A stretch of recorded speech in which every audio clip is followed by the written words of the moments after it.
Bring tonight's meeting to order for Tuesday, April 14th. As we start out every meeting, we'll read the mission statements. Norfolk Public Schools offers a safe, joyful, and challenging learning environment that meets the need of our diverse students. Through school, family, and community partnerships, we provide an education that inspires lifelong learners and cultivates a caring and productive citizens of our ever-changing world. Roll call. Jeff Chalmers. Jeff Curry. Mark Flaherty. Thomas Doyle. Ingrid Rennie. All right. Public comments. Looks like we actually have a few fans here tonight, so it's a possibility. So we invite any public comment. If anyone does wish to comment, just please remember the ground rules. State who you are, where you live. Go from there, and then just bear in mind it's not a back and forth. It's just make your statement, then go from there. So invite anyone who has public comment to. Bueller. I was all excited. I thought we had people. Sorry. And you guys want to talk anyway? They're going to talk later. You can make stuff up. Anyway, moving on. Non-public comment. Correspondence of donation, which we'll do with a vote, which is a donation, let's see, checks received for the Norfolk TPA regarding the student fund activity. Gift fund activity, excuse me. So the Norfolk TPA provided these teacher grants. One is a full-size medical human skeleton model. Oh, cool. And 6 small human skeleton models, one for each classroom to support grade 3. Second is a magnetic 10-frame answer boards for grade 1. These boards allow students to explore the concept of breaking apart numbers to add and subtract in small groups. Third one is purchase of additional costumes for the grade 2 Wizard of Oz play. And number 4 is reading level sets for guided reading. So the total amount of these items is $2,327.25. Excuse me. Do we have a motion to accept this donation? So moved. Second? All those in favor? Aye. All right, motion passes. Letter to the school committee. Is there a second page to this? Or am I just missing? That's it. Okay. It was an email letter. From our former chair and current representative, Sean Dooley. Let's see. I guess I'll just hit the highlights of this. I don't plan on reading this in. Nobody I was don't think into you it. should read the whole letter. It's Sean basically expressing a note with thought regarding the upcoming budget debate. A couple excerpts from it. I know you're planning on making full-day kindergarten free next year. My thought is reduce it by 50% for a couple of years and then bring it down to free. I think no-fee kindergarten is important and will pay dividends in the long run, but should be discussed in conjunction with other needs that are more immediate. His main thoughts is the reason for this sort of blended approach would be there are numerous safety and security measures that were discussed in the last few years. Another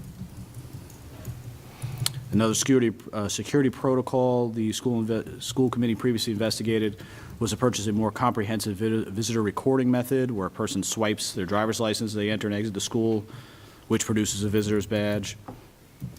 And then additionally, he just points out that he's a conservative in philosophy regarding budgeting. I would hate to see us cut costs to cut only to have that implemented in the next few years. So he thinks the staged approach is a more way to go, so that is noted. And I understand certainly his security concerns. I did send a response, and I copied the committee. Both of these safety concerns are things that we're addressing this year. So that was information that Mr. Dooley didn't have at the time. But one of the questions came from a security walkthrough where we were looking at the H. Olive Day School main entrance. When you first come into the school here at Freeman Kennedy and you enter in, there's a second set of containment doors that prevents any visitor from accessing the school without checking into the office. We don't have that at H. Olive Day. When someone comes in, we tell them they have to go through the office, but there's no barrier. So we are actually in the process of getting quotes from different construction companies to put those doors in, and we're doing it out of this year's operating budget. So that concern will be addressed. The other security item that Sean's talking about is it's basically functions as an instant query where there's a mechanism where people can swipe their driver's license. If there's anything on the record, it comes up as a hold. There's another district that has it. Walpole's been using it, but there's some problems with this in terms of what's on the record and how one of the drivers for this is for people who are concerned about if there's a domestic issue or there's a restraining order or something like that, and somebody comes to pick up a child, would this system help? And the police's response to that was no, because typically if there's a domestic incident, there's a court hearing afterwards, and that information doesn't go into the record for several days, so it's not going to help in that sort of situation. Also, what would happen is it would come up as a hold, but whether it's a parking ticket or something like that, then the secretary would have to call the police and get somebody there to tell whether or not the person, so there's some problems with it. It's not working smoothly where it's being used. So it's something we're looking into. There is grant funding available if we decide to pursue it, but I think we need to get more answers about how effective this is and what additional protection it really provides to our students. So that's something we're working on. So, in response to the security piece of the letter. Further comments on that? Yeah, I mean, there's a lot of clarity as far as that's concerned. And NCIC systems, they're not updated as in real time either. So no matter what system you use, it's going to be delayed. Exactly. Yeah, I mean, nothing is certainly perfect. We're always looking. I mean, we've had discussions with this. Safety of the children and staff is priority one. We will do whatever's necessary to ensure that. That being said, we certainly wouldn't consider a reduction to full K, making it free or 50%, and it certainly wouldn't be done on the backs of reducing safety, so that's not even remote. So perfectly valid question, certainly, but it is something we have obviously spent a lot of time on. This is mostly for the general public. I think you also mentioned that we planned ahead in terms of sustainability as well. Yes, yes, we do have, next year, we're anticipating several retirements. We're in a good fiscal position. That was another question Sean had in his letter is, if you cut the cost this year, how are you going to manage it in the future? And we have looked at the sustainability piece, you're right. Yeah, we look for this down the road. So the impact has been fully considered. So we feel very comfortable in how we're proceeding with that, but also in continuing to address any kind of security issues or concerns that people may have. So. And the other thing, just in terms of the security, the intent is we're going to install over the summer the additional set of containment doors at the end of the day. So right now, our protocol is we do not allow people to come in and wander the building. Anybody that comes in has to come into the office.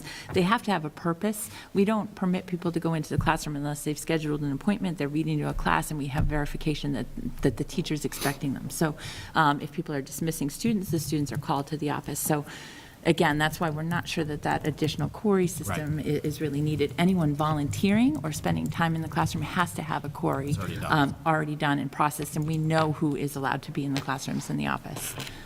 So now they check in through the secretaries that way. And just as a side, I couldn't even get in here tonight for this meeting. Security-wise, we're doing okay at this moment, so. All right, so that's moving on to there. We've got a couple votes under my portion of this. We did get the contract in for the bus bid, so we need to vote to accept that, or discuss it, sorry. The bus bid did, we only had, it was a formal public bid.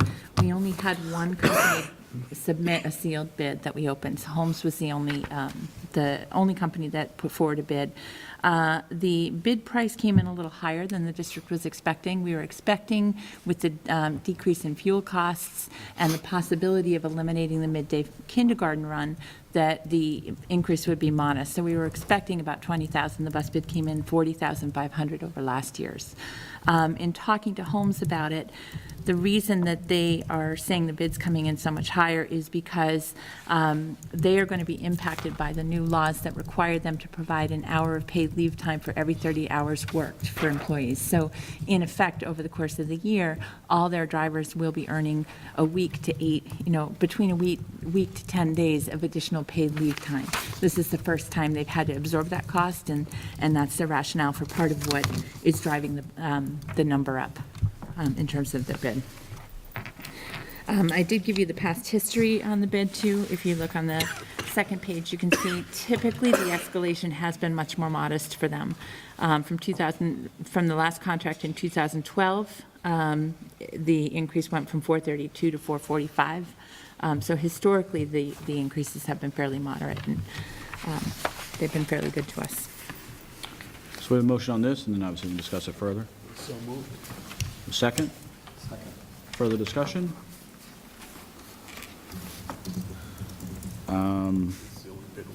Yeah, that's why I accidentally said move to approve this, because at this point, they're sort of the only game in town for us.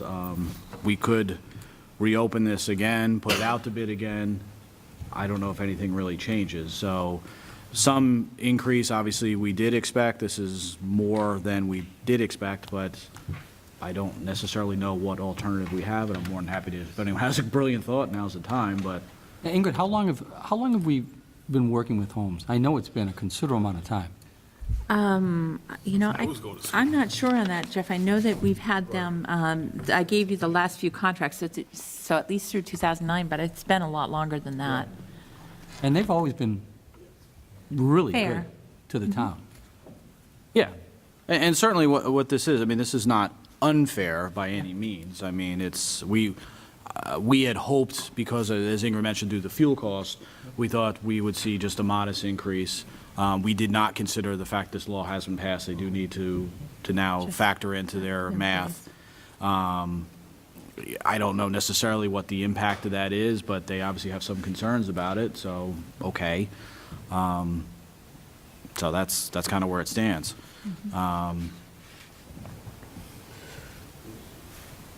It's the state deciding what we're going to have to pay and then telling us we got to figure out how to pay it. Well, it's actually the voters this past way. So they actually voted one overwhelmingly. I think the ballot question that came up in November with this, I think it was like 60-40 or something. So, any further discussion on this? All in favor? Aye. Aye. All right. We do have optional services that we asked for a quote on in the bids. The committee should look to determine if we want to accept any of those. That's the, security. So we did ask for a quote for a few optional services. We did quote separately the potential for adding back the half-day run if we weren't able to fund the full-day kindergarten. So we would have to accept that if we don't get our budget passed at town meeting. But there were two other services. The field trip rate is standard. We asked for a quote on bus routing software, and they added that at an additional $20,000, and then equipping all 15 buses with bus video cameras, and that was $40,000. Neither of those are in our proposed budget for next year, so I just need to put that out there. But the committee could have further discussion and bring that back if you are interested in looking at either of those. The advantage to the bus route software would be, because the drivers, pretty much know the route, and people, is that going to be something so parents can track where the bus is? No, the intent of that is that it makes it a little bit easier for homes to reassign bus routes based on changing populations, and a little bit easier for them to access emergency information on individual students, which now the school is responsible for, if there was an emergency situation, we have all the student data. So there may be some value to looking at that on their end.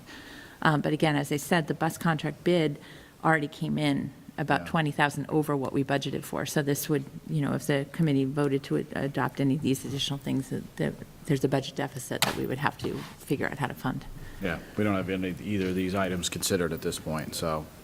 The other thing, I thought the cameras were standard on the buses. I remember them on the buses when I was going to school. We have a camera that moves from bus to bus, but we don't have them on all the buses, Yeah, they're not all equipped with the it. video camera. Now I know. And what we could do is vote to accept the bid and table those two things until we have further, until the budget's approved, and then you can relook at them at a later point if you choose. That would make the most sense to me. I agree. Did you catch that? I mean, Makes sense. I mean, they would be nice items to have, but at this point, as I said, we don't have, they're not allowed for in the budget, so at this moment, we can't consider them. If it's something later on we can look at, that's fine, but I would suggest we just kind of table them All right. and get back to it.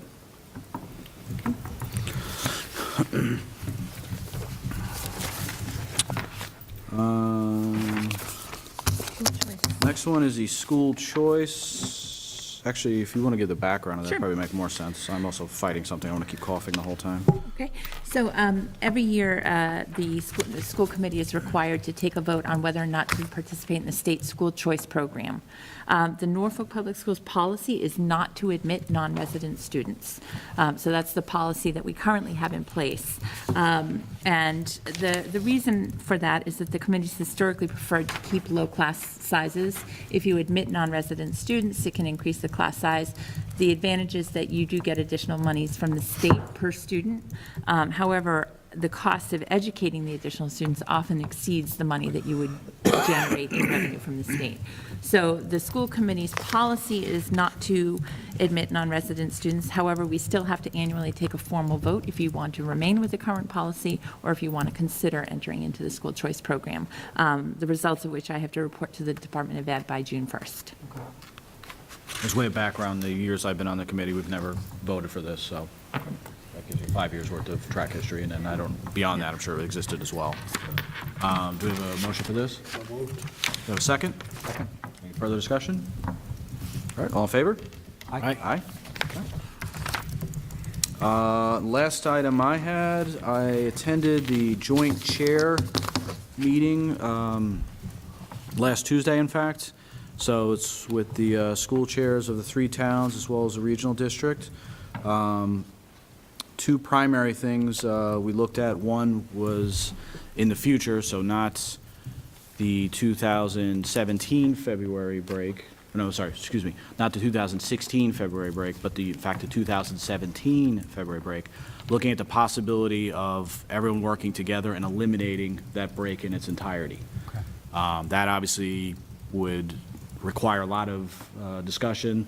There's a lot of moving parts involved with that, so it's just, right now, it's out there as a possibility for something to do, because obviously that could free up school ending earlier, or whatever. Any number of options are available with it. So it sounds like it would be easier on the middle school and high school level to implement, more difficult on the 3 towns to do, but certainly not insurmountable. But that's just something that we'll have further discussions on down the road. And then the biggest item was essentially the organization and how the various special education programs work for all 3 towns in the regional district. And what we're looking at is getting all 4 of the special ed directors, sort of get them independently brainstorming what would be their perfect special education program. And then the goal is we combine that together into one central document. This is the magic special education program. And then we're all working on the same page. Some questions came up as to, maybe you can jump in here, but there's some differing philosophies, I think it's fair to say, in terms of how the towns may look at their special education program, and then how it then translates when you get to the regional level. That's not to say one's right, one's wrong, it's not matching up. So we're trying to get that to mesh a lot better, and so then step 1 is getting for all 4 folks to kind of weigh in and give us what their would be perfect program is, and maybe there's something very obvious there that we can immediately do. Subset of that would be get an outside source to review the whole program for everyone, top to bottom. Sort of soup to nuts review, and then see that an independent outside person may identify something very obvious that we're just not seeing for being too close to it, and then go from there. So that way, that's sort of the long-term thing we're working on. So, pardon me, trying to get that, at least the initial step done by May, and then some further discussion. We'll work in with the principals getting involved, the superintendents getting involved. So a lot more discussions on it, but that's sort of the long-term, short-term goal, if that makes sense. So that's where that stands. Great.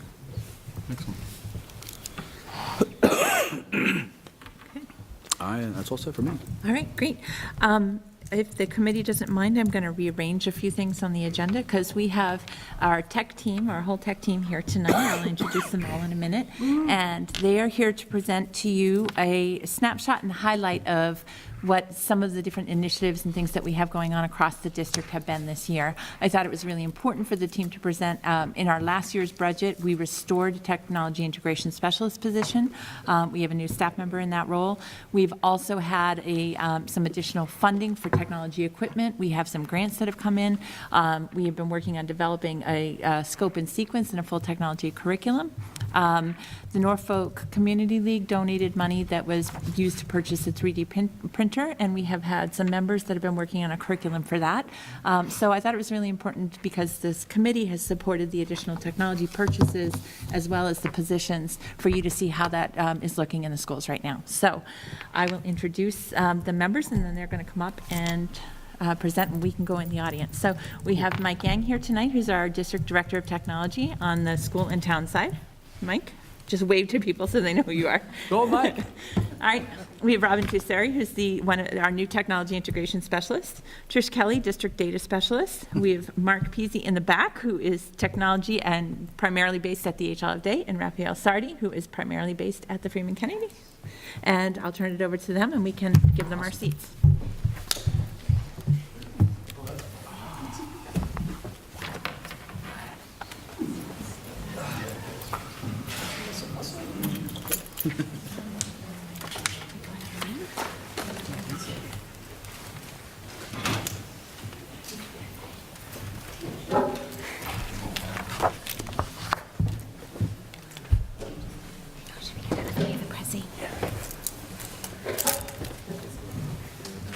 Have a seat.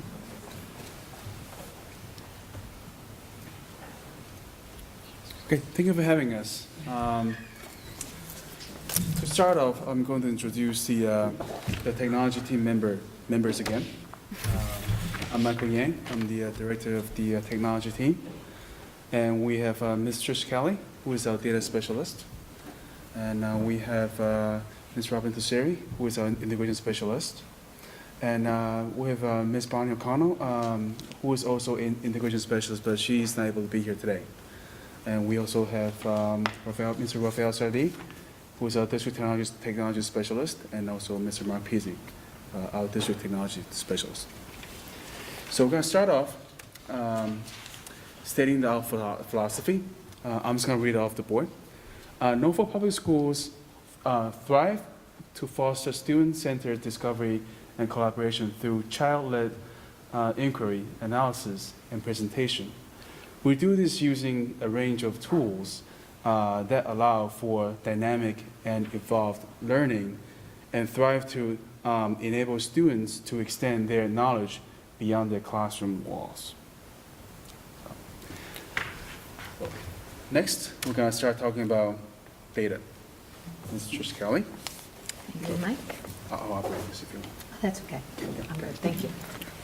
As Mike alluded, I am the District Data Specialist for Norfolk Public Schools, and I'm here tonight to tell you about what type of data we collect, what do we do with our data, and to give you a sneak peek at our new student data portal that's going to be rolled out next month.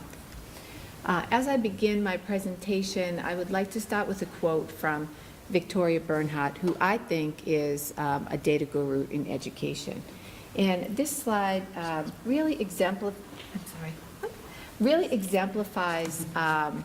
what we're trying to do with data in Norfolk. Data provides the power to make good decisions, work intelligently, work effectively and efficiently, change things in a better way, know the impact of our hard work, help us prepare for the future, and know how to make our work benefit all children. And that's primarily what we're trying to do with data in Norfolk at the moment. We take great pride in building capacity around data to create a culture of data quality. We have clear procedures, well-trained staff, and a strong technical infrastructure to produce data that is useful and accurate. Stakeholders from classroom teachers to state officials are using data using our data to make informed decisions. And one way that we build capacity is that once a year, we try to take out the people in our district that are the point of contact or the first point of contact for data, and the people that's doing data input, is to bring them to a workshop sponsored by the state on how to produce good quality data. Good data in, good data out. That's what we're looking for at the highest level at all time in Norfolk. The types of data that we collect, we have district-level data, we have school-level data, and we have classroom-level data. In those types of data, it's the foundation for the mandated state and federal reports. Some of the reports that we're responsible for at Norfolk, we have the SIMS report, which is the Student Information Management System. This report is submitted by Norfolk twice a year, and it's all the data that is about our children. There's 52 elements on every student collected and sent to the state twice a year. That works in tandem with the EPIMS data, which is the employee data. Also about 52 elements on the employees that work in Norfolk, licensing, education, et cetera. And then the next one down that is submitted several times during the year is the student's course schedule. So you can see how these three would work in tandem with each other, because they who's the student, who's teaching the student, and what classes are the student taking. Then we move down to our school attending children report. And this report is done once a year. And basically it says what students who live in Norfolk are not going to school in Norfolk. Where are these kids going if they're not going to your public school district?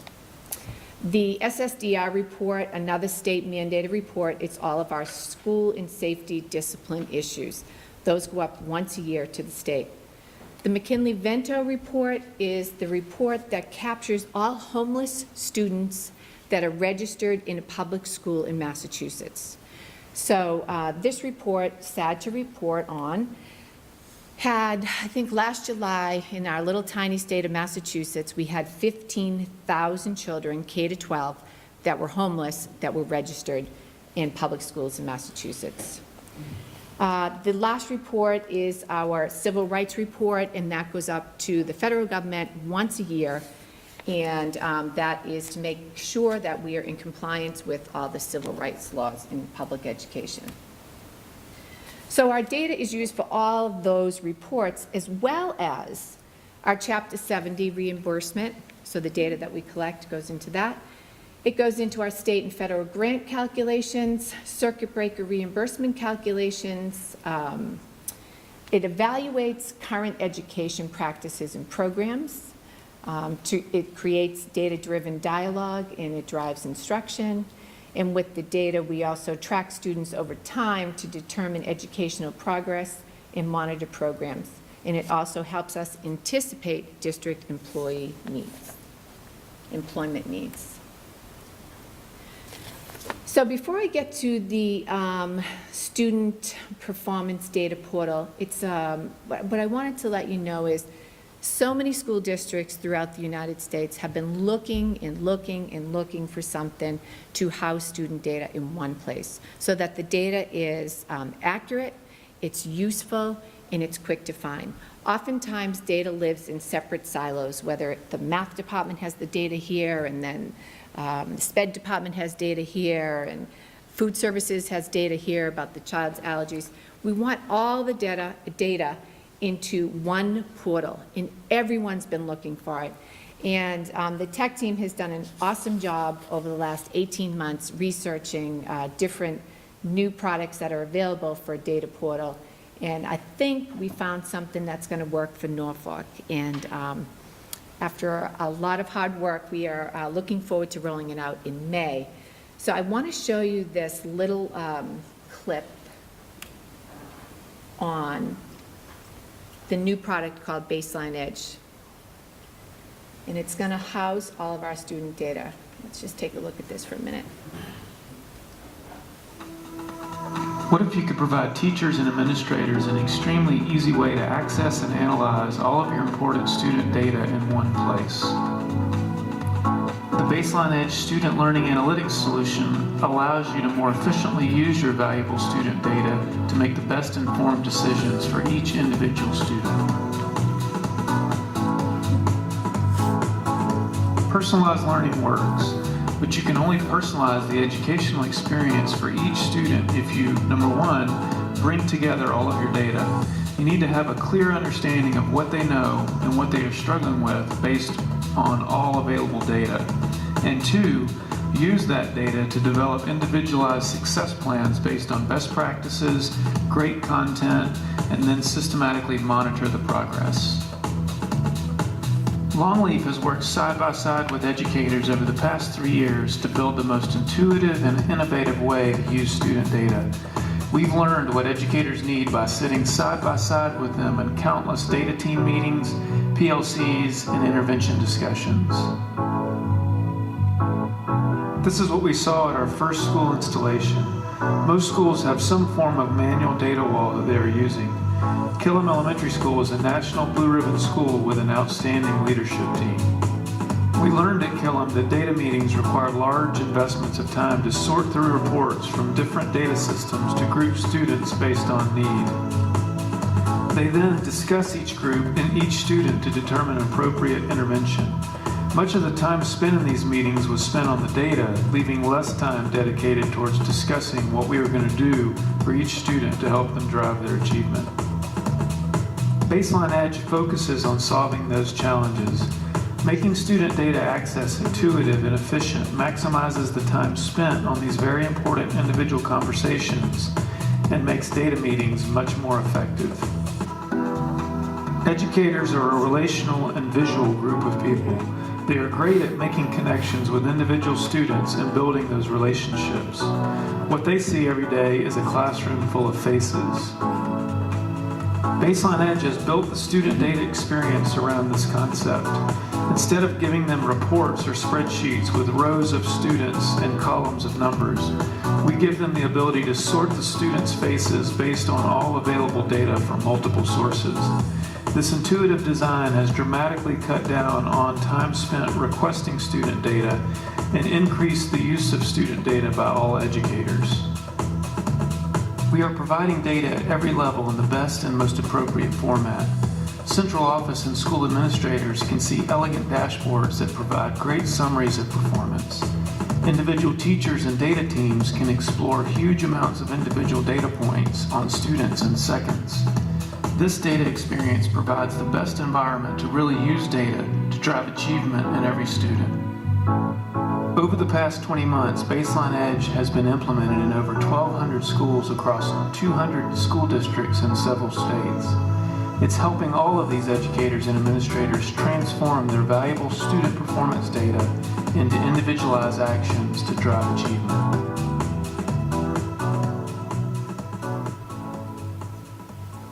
So Dr. Eladi's admin team, as well as the technology team, had an opportunity to go to the Killam Elementary School that was featured there.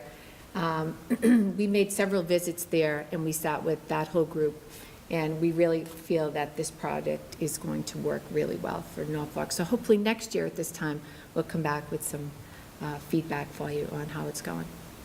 So right now, I'd like to turn the presentation over to my colleague, Mark Peasy. Mike, would you man the laptop for me? Absolutely. Thank you.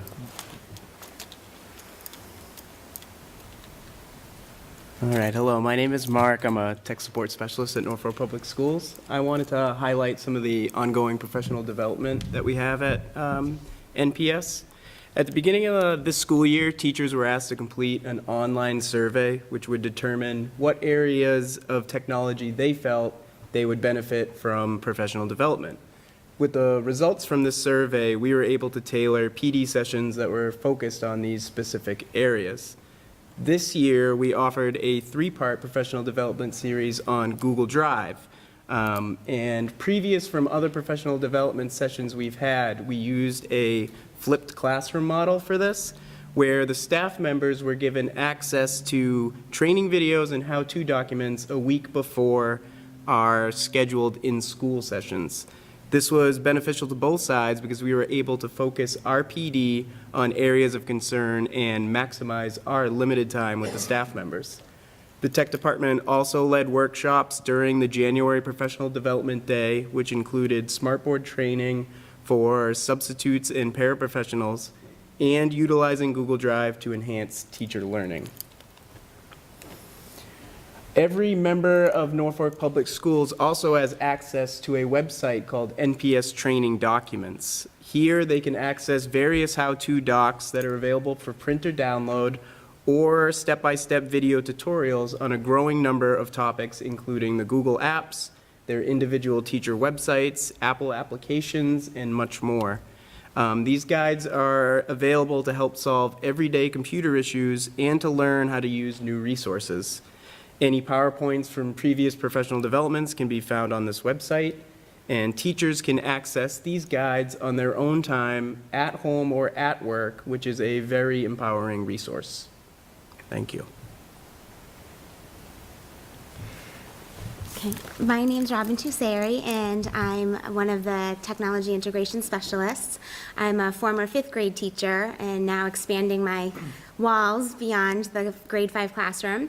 One of the things that we've been working on is developing a comprehensive technology curriculum. It's something that was in the works, and this year we've really been able to move forward with it, and we recognize the importance of that. We have amazing resources, smartboards, iPads, laptops, the list goes on, but without a proper foundation in the form of a curriculum, those tools are just that, they're just tools. So we recognize that we needed to provide teachers with a very comprehensive curriculum. We looked to the state and we went point by point, standard by standard. We matched those standards up with the different grade levels, and we determined where and when students should be introduced to a skill, when they should be reviewing a skill, and when they should have mastery, if and when they should have mastery. So we did that. We've created a document that is available online. It will also be in a hard copy for teachers to access. Our vision is that teachers no longer drop students off at the lab and then go and copy papers and go about their business. They're in there with their students. They're integrating the technology. They're connecting it to the core curriculum, and they need those supports in place. So going into the lab, they can have access to the online document. They can have a binder if they're more comfortable with that. There are the standards there, and then linked to those standards are very detailed step-by-step lessons that enhance what they're doing in the classroom every day, and very often are cross-curricular, which is a real advantage. Thanks, Mike. Some of the areas that that students and teachers encounter in the curriculum include online communication, word processing, spreadsheets, problem solving, research, proper ways to cite sources, good digital citizenship, ethics. So all of those things are in the curriculum. Additionally, we're very fortunate to have some online curriculum programs, but also supports. So for example, Go Math, our math program, our core math program, every day students work with Go Math. They're able to at home access different tools, and they take assessments online using the Go Math online component. FOSS, our new science program, which we adopted this past school year, that also has videos, it has lesson plans, it has all kinds of different components that are linked to that piece. We have reading comprehension programs in the form of Lexia, Raz Kids. We have Reflex Math, which enables students to increase their math fact fluency, something that's always an issue. So it complements our everyday Go Math program. We are excited to be rolling out Typing Pal, which is something that we recognize that students have a need for, and they have all of these skills that they're acquiring, and we expect them to do them, but we don't give them the tools to be able to type. So Typing Pal is something that they can access at school. They can also access at home. It's completely web-based, and we're really excited to get that out to our students. It's actually in process right now. Brain Pop is something, Brain Pop and Brain Pop Junior for the younger grades is something that we've had for several years. It just gets better every year in terms of what they offer with mind maps. There's so many more things than just pressing play and watching a video that students are able to do with it. It connects to many areas of our curriculum as well. So those are some of the things that we're really excited about and ways that we're enhancing our technology curriculum. And it's definitely a process that's ongoing, and I think we've really made a lot of headway moving forward. And monthly, we meet with the classroom teachers as well as school administrators to talk about all these initiatives, curriculums and different programs and different things we're trying to do. And we use this opportunity with this technology steering committee. We use this opportunity to communicate and work with different departments, different parties, different stakeholders to try to get the message out, to try to work with them collaboratively. Also to try to get feedback on how we're doing. We spend a lot of time creating the curriculum and also implementing all this program, and getting feedback from different stakeholders is very important to us. So, Technology Steering Committee is this is our second year. So far we have Our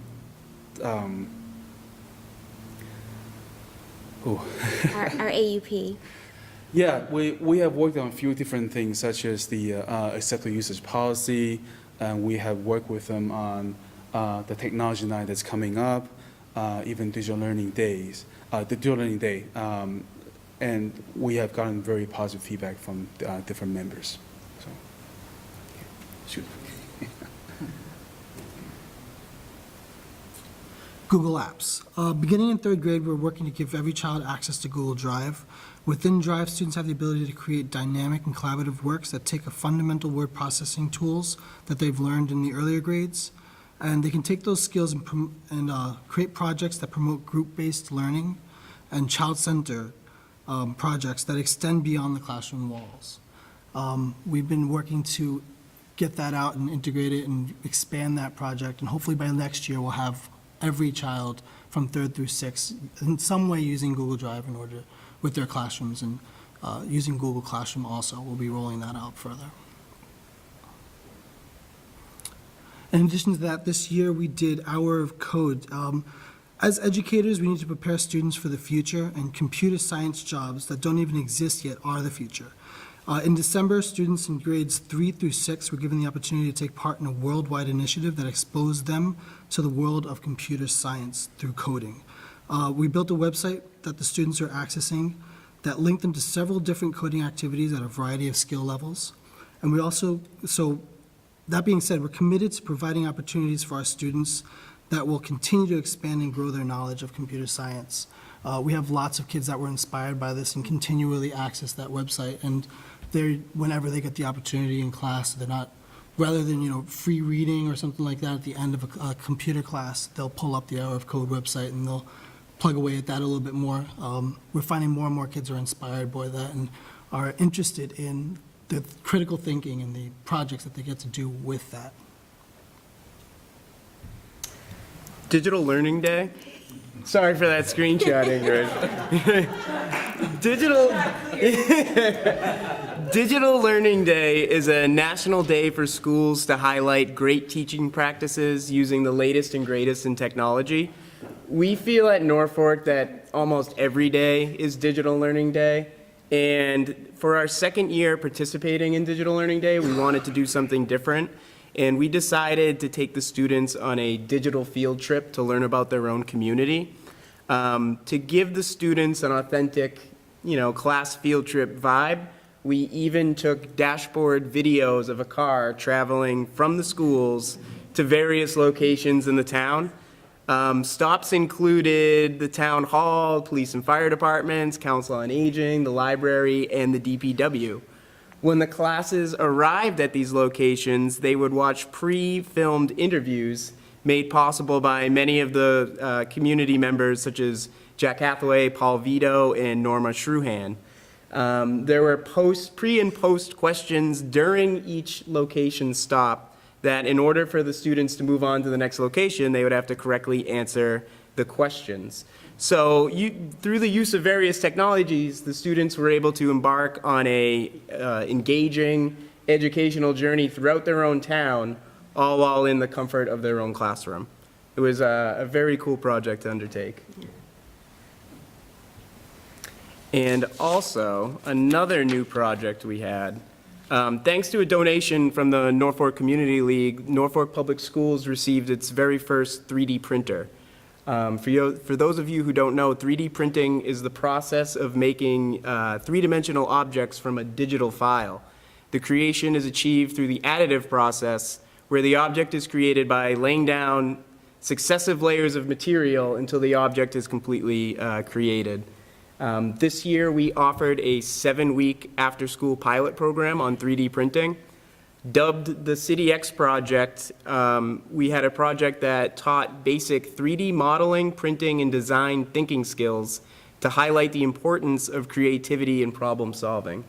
Basically, the students found themselves on a foreign planet where they had to rebuild civilization, and the only tool they had was a 3D printer.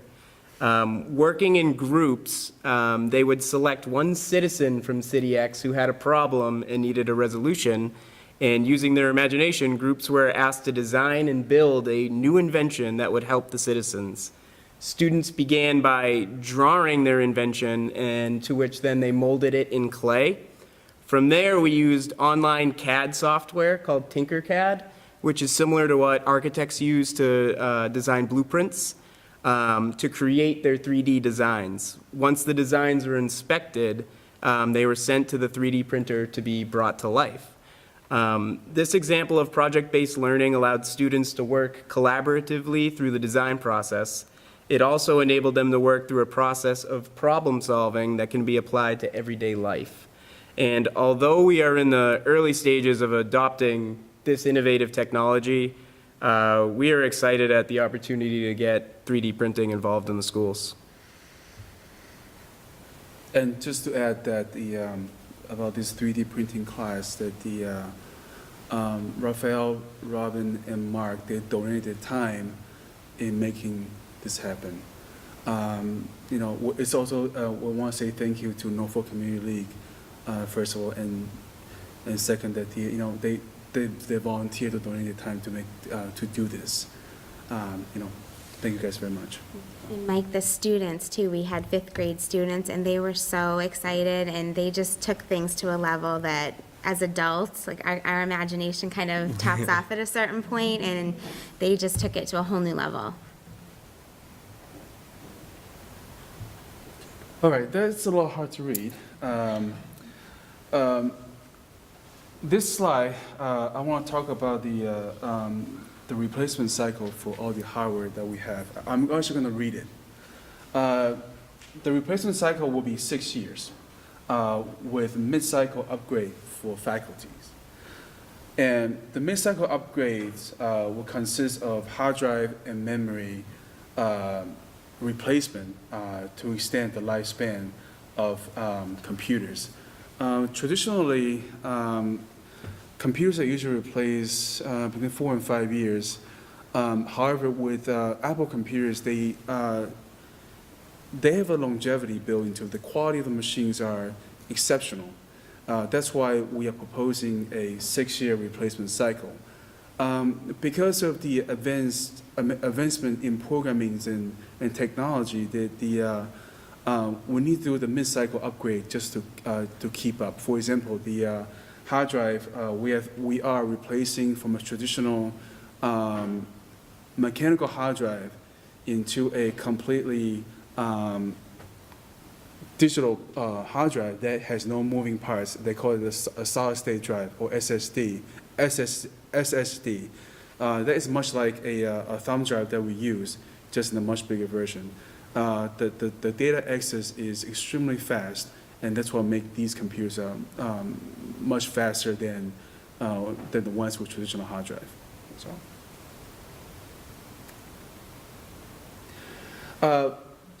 The graphs I'm showing you here is especially the one, the pie chart. If you look in the red, these are the computers that are between 6 to 9 years old. That's what we currently have, and that consists of about 36.5% of our current technology inventory. However, with the update plan that we have, that's what will look like by the end of summer. We basically got rid of that 36.4%. We're actually going to get those computers replaced.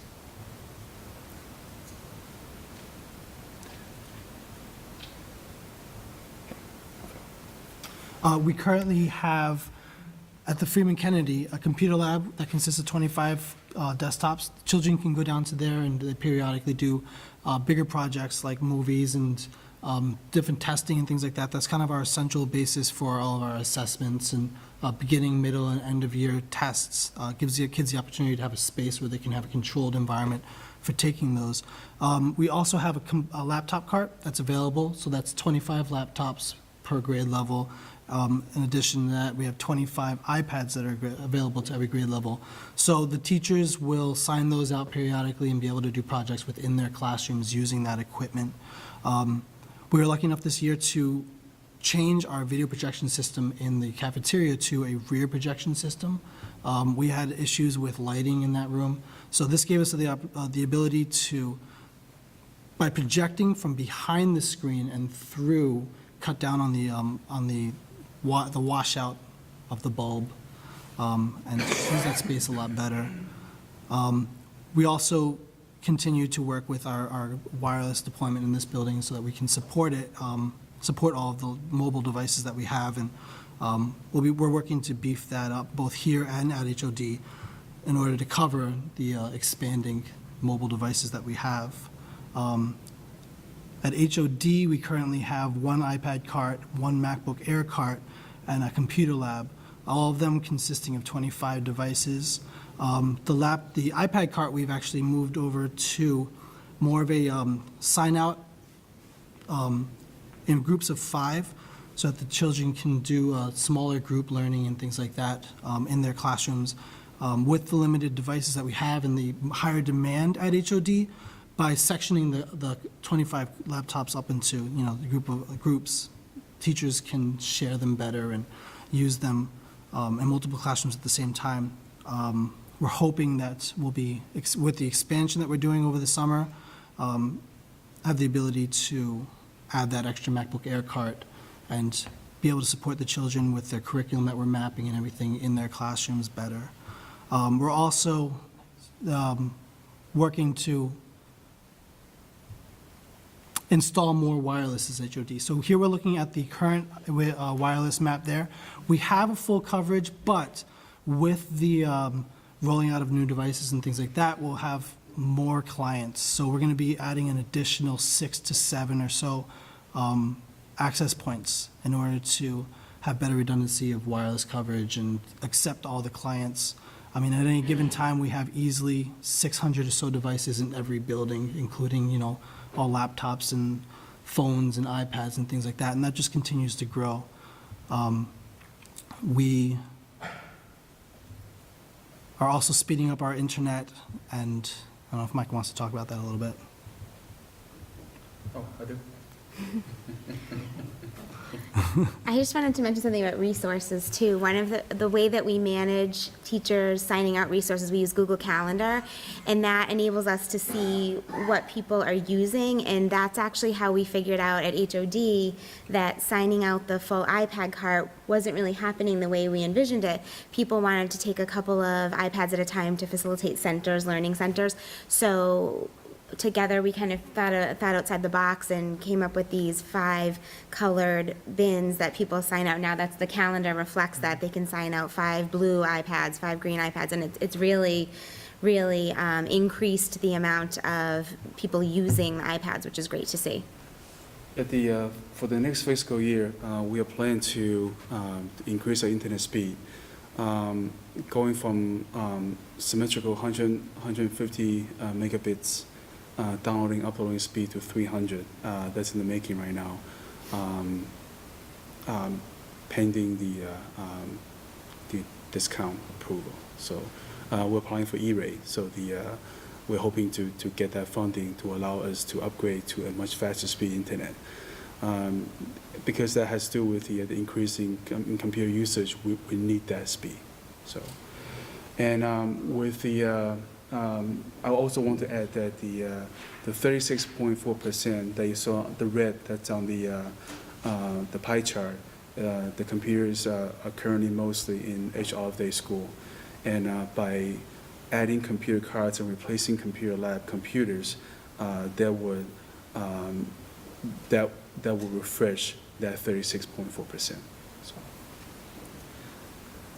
I just want to say that the 150 megabytes is a double the speed improvement over last year. We were running about 75 megabytes to about 30 upload last year. We were able to, over the summer, consolidate services and streamline all of our networks across all of the buildings in town and the schools.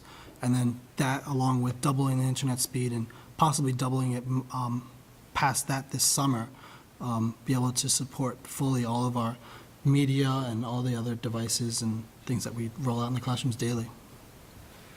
Mike, what's your monthly bandwidth right now?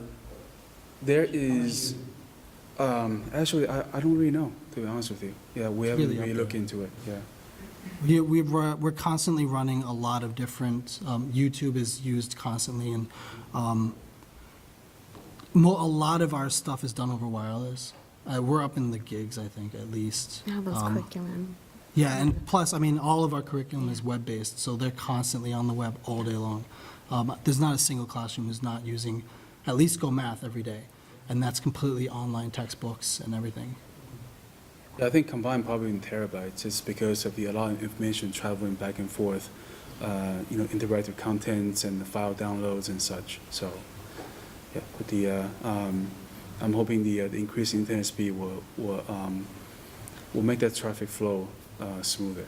Do we have a ceiling that we're paying on? Pardon? Do we have a ceiling? Do we have a specific ceiling that we're allowed, or that we're allowed infinite amount of broadening? Oh, you mean the allowed data download? You figure you're going from a 155 to a 300. Yes. And you don't have, there's no max. I mean, you don't have a specific ceiling that you basically are allowed to hit, and you go above that. We have business class, Yeah. So Yeah. it's With the commercial limited. account, that they don't limit you. unthrottled. Nice. Yeah. Again, that's a little harder to read, but to tie everything that we talked about, the curriculum and all different programs and initiatives that we've been doing, we are hoping to showcase all that we have talked about in the upcoming Technology Night, which is happening on May 19th, Tuesday evening, from 6 to 7:30 p.m. The goal is to show the community, parents, even kids and teachers, school administrators, to show them what we've been doing, and also to hoping to gain their support. Because there are a lot of things, a lot of the initiatives that we're trying to roll, especially the technology curriculum, and we're hoping to help people understand what we're trying to do. So.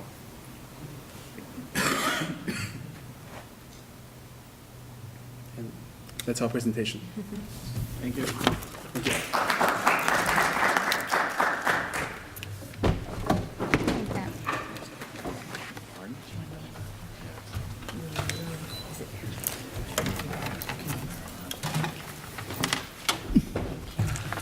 Mike, your coding day, what are you guys teaching as far as coding? Is there a specific language? No, coding is, right now we're trying to help kids just simply understand the logic Okay. of the program. We are trying to present them a very simplistic form of that.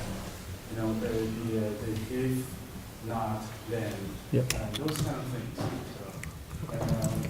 what our codes have shown Do you guys want to stay? the basic logic of the program. Okay, cool. And they also help them think logically in sort of process different issues. So, problems that they face. That's available on the student start page of our website, if you want to check that out. Perfect. Perfect. Actually, one of the first things we used to expose students to is grade down, which I mentioned, was a short little video clip and activities that go along with it, but that's just a real actor level explanation of what is coding. And it puts it in there, the way that they can understand, and start with that, and then the level of range of things that you can do with coding from the most basic, walking forward, however many steps, using the right angle to turn, and then it gets so advanced, kids are doing things that are just amazing, creating video games, and they tied it in with Frozen this year, so obviously that was really high interest for students. So it's a really, really great initiative. Great job, guys. Yeah, that was great. Thank you. So does anyone else have questions for the tech committee before we let them go home? They've been here a really long time today. No. Great. Thank you very much Yeah, for your time. thank you. Great job. Thanks, Michael. So we haven't scheduled our next school committee meeting night, but it may be the same night as the technology night. So it would be great because then people can come and kind of get a flavor for what's going on beforehand. I had several other things on the agenda. I'm going to go through them fairly quickly. They're all pretty basic items. There's a exhibit in your binders. It's just an update. I'm required to provide you with quarterly updates on some of the activities going on in the BICO Collaborative. So that was sent over from Arlene Grubert, who's the director, just highlighting some of the things going on in March. One of the biggest things that they had was the new collaborative agreement that you reviewed and signed off on earlier this year has been finally accepted by the Department of Education and approved. So that was a big step. The other things, BICO's enrollment is up. They've been receiving a lot more students and referrals from member districts, which is a good thing. It's kept our rates low. They're operating financially in a really good position right now. They have a new website, and there's some other things that they're doing that you can review on the list that I gave you there. But we're in good standing, and the collaborative's been made some really nice progress in curriculum development, and again, has developed some new programs to meet the unique needs of districts over the last couple of years. The other thing I have is just an update on the H. Olive Day roof. So where we stand right now, we have 4 classrooms at the H. Olive Day that have been closed. They were closed after the last snowstorm in February. We had some dips in the ceiling tile in one of the classrooms. We had some leaking. When we removed the roof panels to look at that, there was some structural damage to the roof trusses above that classroom.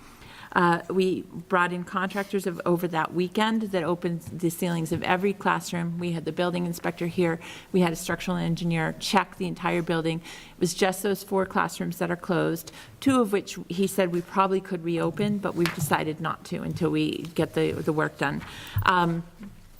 The difficulty with the roof is that before the structural engineer was willing to issue his final report on the damages, there's some demolition work that we have to have done. They wanted the ceiling panels removed from the window 10 feet up the ceiling line. We had to take down the roof tiles. We have to cut sheetrock, remove the insulation so that we can fully expose the roof beams up going from the window line up 10 feet. Once that's done, they're going to come back, re-inspect, and they'll issue us a final report. We had hoped that we brought 5 contractors in to quote the demolition work. We hoped we would just be able to move forward with hiring the lowest bidder. We were expecting that work to come in under $25,000. But because of what's going on across the state and the demand, the quotes came in way above what we were expecting. They were 99,000, 82,000, 79,000, and in 79,000 was our lowest bid. So we had to actually apply for an emergency procurement waiver from DCAM in order to be able to award that without going through a public bidding process. We did that last week, and they granted us the exception. We were able to hire the lowest bidder. It's a company called Rebuildex. The demolition is expected to happen over April vacation. Again, the low bid was $79,000. This company has the capacity to directly bill the insurance company. We've already filed a claim on that. We've already had an appraiser out. So we won't be fronting any of the costs for this initial demolition work. That'll be direct billed to the town's insurance. Once that work is done, Dempsey, the structural engineering company, will come back in at the end of April vacation, evaluate the status of all the rooms. They'll issue their final report. The actual repair work for the trusses, we will have to bid out in a public bid. So as soon as we get the structural engineer report, the final report, we can put together the bid specs. That can go public. We hope to have the capacity to award the bid hopefully by the end of June, so the work can be done over the summer. As a result, we are expecting all summer programming to be held at the Freeman Kennedy this summer, and we will be closing the HL Day for repairs over the summer. Questions on the roof? All right, the next item, I've mentioned to the committee a couple of times that the Norfolk Cable is no longer interested in renting the studio space that they have at the Freeman Kennedy. They would like to continue to rent just the studio playback closet that they have in there, but they won't be using the remainder of the studio space. I have a request to bring to the committee today from Tony Davis, our SAC program director, which was included in your packet. SAC would like to request the ability to use that studio space to accommodate their growing program. So we currently have, on some days, 57 children in the afternoon SAC program. The SAC space only really accommodates 35. So they use the cafeteria some days to manage the overflow, but it's not ideal because that space is on the clear opposite side of the building from where the SAC room is located. Also, on days where you have special functions or events going on in the gym or the cafeteria, they really don't have additional space. So they are requesting that the committee consider allowing them to use that space when it becomes available and Norfolk Cable is no longer renting it. And Tony gave you some additional information in that. So I'd like to see if we can discuss that and if there's any further questions the committee has or additional information on that you'd like. Makes sense to me. Yeah. The Department of Recreation would also like to be able to use that space and share that space with SAC, and we can look at that. But I think it's important that we make sure that we're accommodating the needs of those students first, and then, Rec would be able to use the space when SAC is not in, doesn't have students in the space. So sometimes Rec Department does preschool programs during the school day. It wouldn't be being used during that time. So is Norfolk Cable, do they have like a lease with us where they're renting? It's up in June, so they won't be renewing. They're just not going to renew the lease. Yeah. There was a 2-year lease. And we'll have to, it was a 3-year lease, so it's up in June. We will have to develop, and we're working on pricing for what we'll charge them to rent the playback closet where they have their video equipment stored. They want to continue to maintain that. And the rest of the space will be open for SAC and then for Rec as available. Okay, great. Just a quick update on kindergarten enrollment. We currently have 136 students registered for next year's kindergarten. We have an additional 6 that might be repeating kindergarten. So we could have upwards of 140 students in our kindergarten next year. We're currently budgeted for 6 classrooms. We know if those numbers hold, we're going to need to add a 7th classroom. So I'll just keep you updated on that. But it's looking like a strong possibility we're actually going to need 7 kindergartens in next year's. Yeah, it's a lot higher than this year. So Should probably fix the roof. yeah. Good idea. The other item that I wanted to share with you is a request. I mentioned to the committee that the Board of Selectmen asked me to come and present some information on the Common Core standards and the park assessments.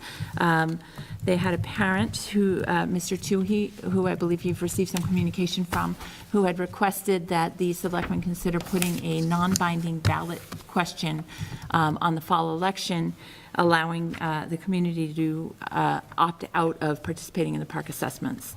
The Board of Selectmen decided not to put that on the ballot as a ballot question.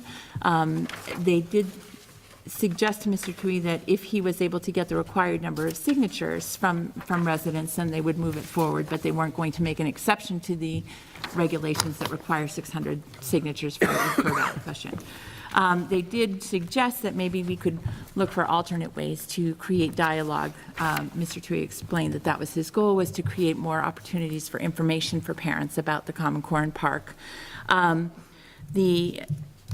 What he was requesting was that the district co-sponsor another forum with the Pioneer Institute, who has a position on Park and Common Core, and to invite members from the Department of Education to participate in that forum. There was a forum just like that held last year that Sean Dooley hosted, and he would like to do that again. The parent there asked whether or not the PTO might be able to sponsor something like that. I've called the Department of Ed, and the Department of Ed has said they actually will not participate in a forum unless it's at the request of the school committee as the governing board. And if the school committee was interested in hosting a forum, they would certainly participate, but they can't respond to every individual parent group. So I said that I would bring that forward for discussion to see if the school committee had interest in sponsoring a forum like that. Additional information that you should know as you consider that, I sent out a message today. The Board of Education is hosting open forums on the Common Core and Park across the state. There's 5 different locations. Those are scheduled, and we sent that information to all parents today through ConnectEd. So there is already another scheduled forum where parents can go get information and contribute their thoughts and opinions to help inform the Board of Ed in making their decision whether to move forward with Park or a revised form of MCAS. I haven't had any additional requests from parents looking for additional information.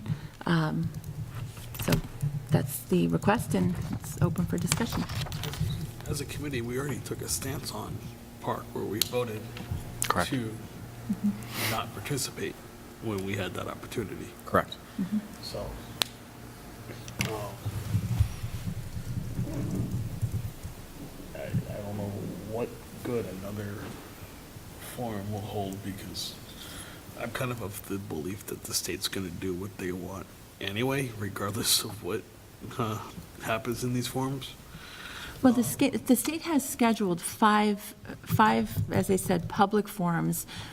They've identified an independent group to do an outside assessment of Park versus MCAS, and the scheduled state public forums are an opportunity for parents' voice to be heard and considered in that Board of Education decision. So there is an avenue for people who feel strongly one way or the other to have their voice heard in the actual decision. But you're right, ultimately, it's a state decision. It's not a local decision. That's my thought. I'd say we just leave it as is. There's ample opportunity for someone to gain further information on this. We've, through a vote last year, our position is our position at this point. If the state changes direction of us and we'll have to abide by it, so be it. But I think the opportunity to gain information is certainly out there, so I don't think we need to do anything beyond that. If Sean I'd agree. wants to hold another forum, It's actually, the forum from last year is available on YouTube. And so there wasn't a huge turnout for it, but there's certainly, it's available to anybody that wants to go back and see the arguments. And there is a lot of information out there in local papers. There was a forum held by a private group in Rentham on Saturday at the Fisk Library that was advertised in the local papers too. So there is a lot of information. If the committee is interested in hosting something further, I can certainly pursue it, but I believe, it doesn't sound like. I believe Pat Tui was at that. At the Rentham one? May have He was been, one I'm of the not ones, sure. he and someone else were part of the sponsor. Yeah, I'm not sure. I think it was hosted by the John Birch Society, but there was another, there was an event recently. So at this point, you want me to hold on pursuing? we're- anything yeah, I'd further? hold off Okay. on that. Okay.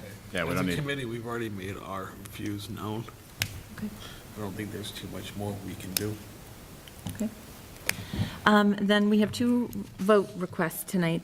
The sixth grade promotion committee is looking to add an additional fundraiser. This is a fundraiser that, with Pizzeria Uno in Rentham, and they're having 2 family nights. So if you go during one of the family nights and present the coupon, then 20% of the proceeds are returned to the Freeman Kennedy. So it's not required for families to participate, but anybody who chooses to go and eat there that night and shares the coupon, money would be returned to the sixth grade promotion committee. So we need to vote on that. all right. I make a motion that we approve the sixth grade promotion committee's fundraiser. Second? I'll second that. Any further discussion? All in favor? Aye. The other thing we need to vote on tonight is we have a Girl Scout troop who have been working with Miss Altham Hickey, and they are looking to coordinate and host a career fair for girls in grades 4, 5, and 6. So it's open to the Freeman Kennedy students in grades 4, 5, and 6, troops from other towns. I think there's a few girls from Medfield who may be attending. It's a public service, really. There's many, many different people. I will be there that night talking about different career options. But because the Girl Scouts are not a school partner, there typically would be a room fee. This is a request for the committee to consider waiving the fee because they're providing this event for the benefit of the Norfolk students in grades 4, 5, 6. What about, because of the time? Oh, we got- Hold on. Yeah, So I it's should have a during motion the- first. Yeah. All right, do we have a motion? So moved? Second? All right, discussion? Now to your point. Yeah. Because of the time, that's not during core hours. That is core hours. that is core Yep, until 10 o'clock. Oh, Yeah, till the 10. custodians are already here. Okay. Sounds like a great program. I think that's a no-brainer. Any, Plus I get you for free? I'm there anyway. They have to pay your appearance fee? That's where the money's going? Okay. That's All where, right, all in favor? Aye. okay, great, that's all I had for tonight. All right, so moving on. Jeff, King Philip? I'm going to table it for next meeting. All right. There's succinct report, moving on. Mark and Jeff, of course, policy. Policy, we have a second reading, third reading for student absences and excuses, as well as student complaints and grievances. I don't think anything's changed. There were no changes I was after about to the ask you, second nothing meeting. changed, right? No. All right, well, I guess we'll do these individually. So do we have a motion on the student absences and excuses? So moved? Have a second on those? Second. All right, any discussion on that? All in favor of adopting this? Aye. Aye. All right, follow up, do we have a motion for student complaints and grievances? So moved? Second? Second. All right, any further discussion on that? All right, all in favor? Aye. Very efficient. We also have a policy that we're in the process of revising right now, which is going to be the facility fees. We're going to get that rewritten up. We already did a first reading on it, but we're making some changes to it, so we'll bring it, hopefully we'll have it for the next meeting for a second reading. And that's all I've got. That's it for you? Yep. Okay. Budgets, Paul is not here this evening, but we're sort of full steam ahead with that. Would you have any Yep, we did dates? present our budget request to the advisory committee last Wednesday night. And at this point, I heard from Jack today that our budget request is going forward with a 4.27 to town meeting. Great. Nice. So that's our next hurdle. Nice. Yep, it's exciting. Very nice. Easy peasy. All right, moving ahead, technology? Asked and answered? Okay, as I say, I think we already did that, so I kind of hesitated even looking at you. It's like, I'm not really going to cop that one, so go ahead. All right, new items. We have a school partner application from the King Philip Music Association.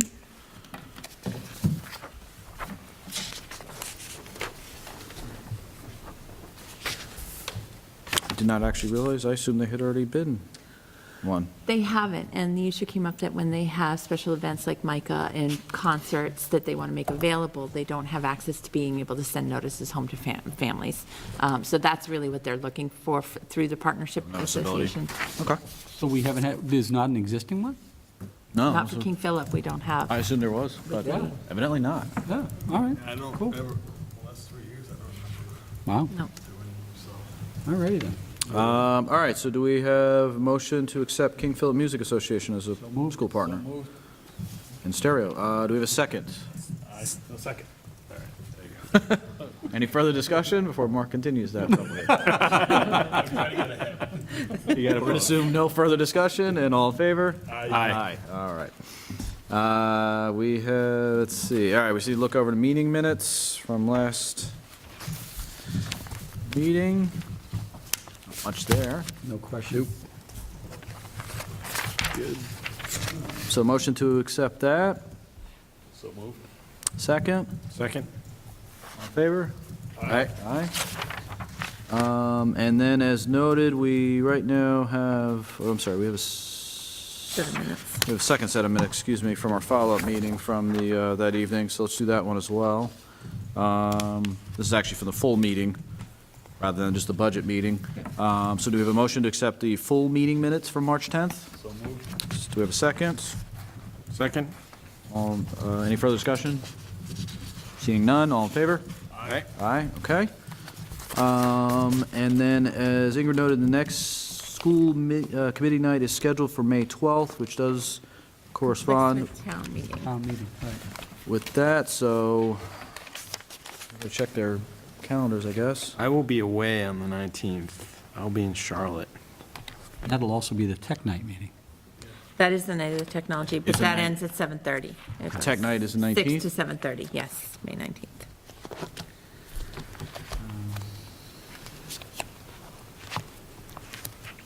Can we push it to the 26th? So Jeff will be there? So will Paul be available? Does anyone know if Paul will be available? 6. I'm not here the 26th. Yeah, you're out that, aren't you? Well, then, if we're looking, 19th, we're missing you. You're I'm in Charlotte. on work release that day, so you're going to be gone, okay. We could do a Wednesday night if you wanted to. Oh, that's crazy talk. Just putting it out there. When, so we're talking Wednesday, the which? 13th? Wednesday, the 13th. How's that work for everybody?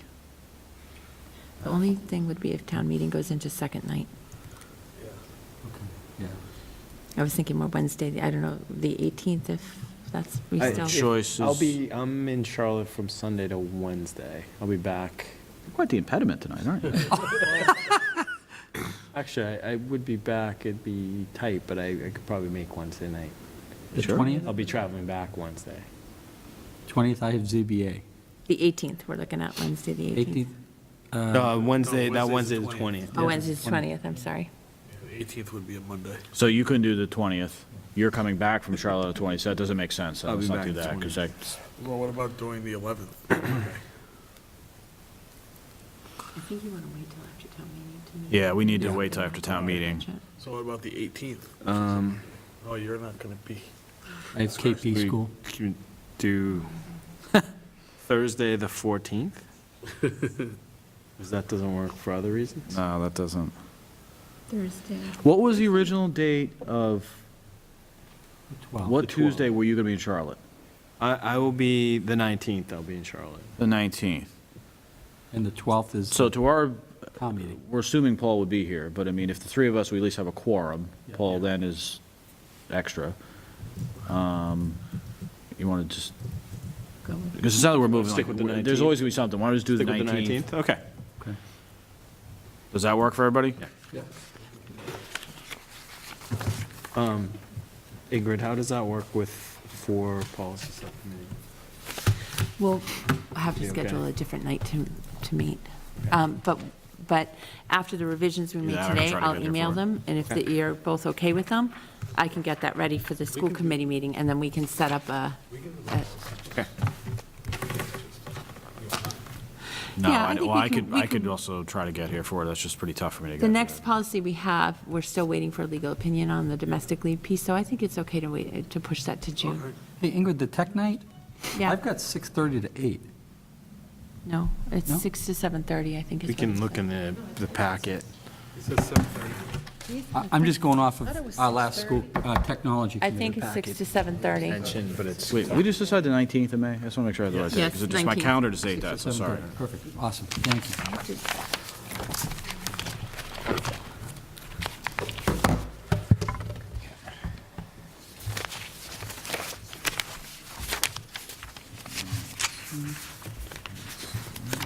Oh, you have, what do you need? The bus bid document. Oh, the draft? But it's a draft. Yeah.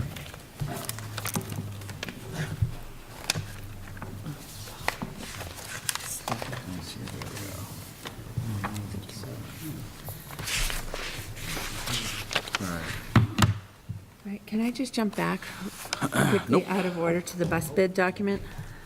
So the motion was to accept the 3-year annual contract at the proposed rate for the bus bid, and to hold on voting on the optional services, which was number 2 and number 4.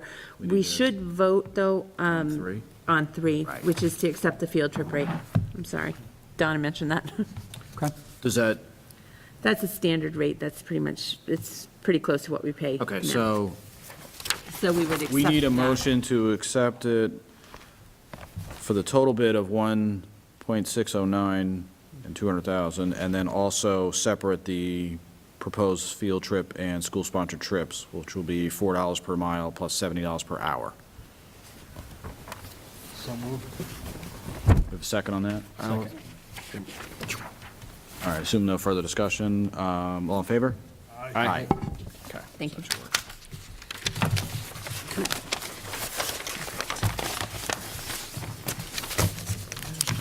Let's see, I think that's it, so we got me sit. All right, I think we're all set, right, guys? Yep. All right, very good. Meeting adjourned.